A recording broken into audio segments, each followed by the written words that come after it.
Salve, rapaziada, fazer aqui o bike check da Viking X 25. Aqui é a minha bike. Então vamos lá fazer o bike check dela.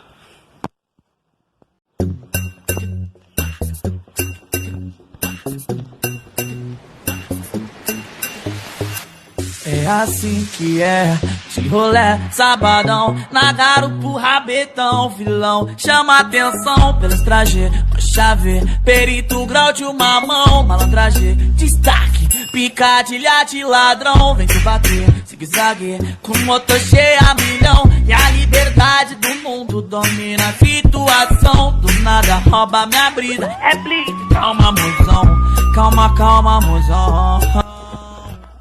Então vamos começar aqui. Vamos começar pela frente. Vou dizer as coisas novas que eu botei há pouco tempo. Faz nem uma semana ou 2 semanas por aí que eu botei esse guidão da Zoom. O sustor Spine 300. Manoplinha que tem ontem. Acho que eu não tenho mais. É bom que tô. Da Contravinho. Deixa se eu achar a marca. Eu não tenho marca. A mesa Absolute. Passador, trocador da Yamaha na frente e de trás. O caixa de direção até eu não sei que marca é. Se eu puder botar aí. O baixinho aqui, roubei de meu amigo. Bota aí nos comentários que você acha melhor. Com a borrachinha ou com a borrachinha.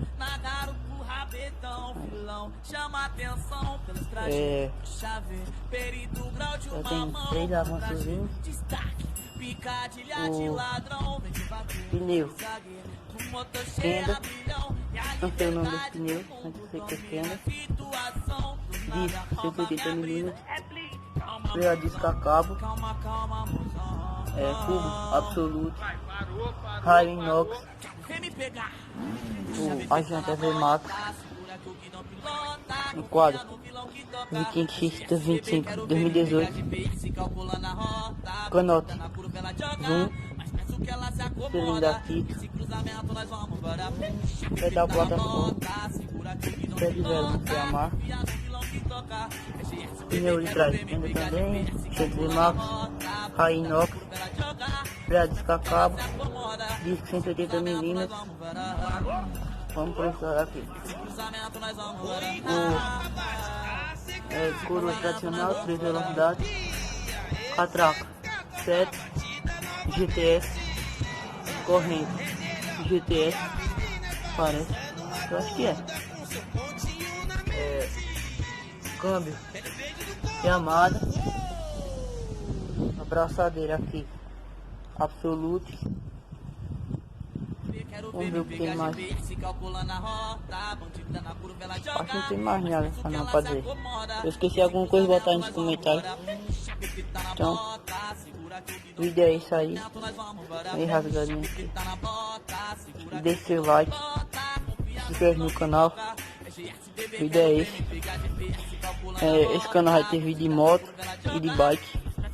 Vai ter mais vídeo de bike agora. A moto tá aqui, ó.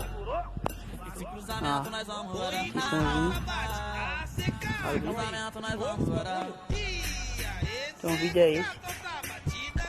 Vamos gravar um vídeo depois. Vamos mandar grau. Valeu. Se inscreve no canal. Ativa o sininho aí. Não perder nenhum vídeo. O vídeo é esse. Valeu. Falou.